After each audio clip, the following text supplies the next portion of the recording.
Hi friends, రాత్రి 12 గంటల టైంలో మా పిల్లలకి బబుల్ టీ తాగాలనిపించింది. అందుకే ఇద్దరు కూడా అన్నా చెల్లెళ్ళు ఇప్పుడు బబుల్ టీ కావాలని అడిగారు.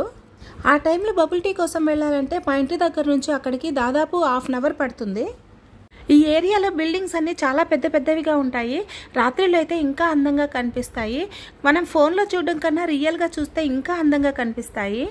అక్కడ ఎదురుగా కనిపిస్తున్నదే బోబా షాపు. ఇందులోనే బబుల్ టీ అనేది ఉంటుంది. ఆ బబుల్ టీ కోసం చూడండి ఎంత ఫాస్ట్గా పరిగెడుతోందో. ఈ బొమ్మ మాత్రం నాకు చాలా బాగా నచ్చింది. అందరినీ రమ్మని పిలుస్తోంది. వీటినే బోబా అంటారంట. ఇవి ఒక గ్లాస్లోకి వేసి ఐస్ వేసి పాలు వేసి వీళ్ళు బబుల్ టీ తయారు చేసి ఇచ్చారు. దీని ధర వచ్చి ఒక్కొక్కటి 500 రూపీస్ పడుతుంది. గ్లాస్లో ఉండాల్సినటువంటి స్ట్రాలు తన తల్లో పెట్టుకుంది. తనకి ఇది చాలా బాగా నచ్చింది. ఎంతగా నచ్చిందంటే కార్ డోర్ ఓపెన్ చేసి కార్ ఎక్కకుండా పక్కనే నిలబడుకొని టీ తాగుతోంది. ఇప్పుడు అది తను తాగుతూ లాంగ్ డ్రైవ్కి వెళ్ళాలంట.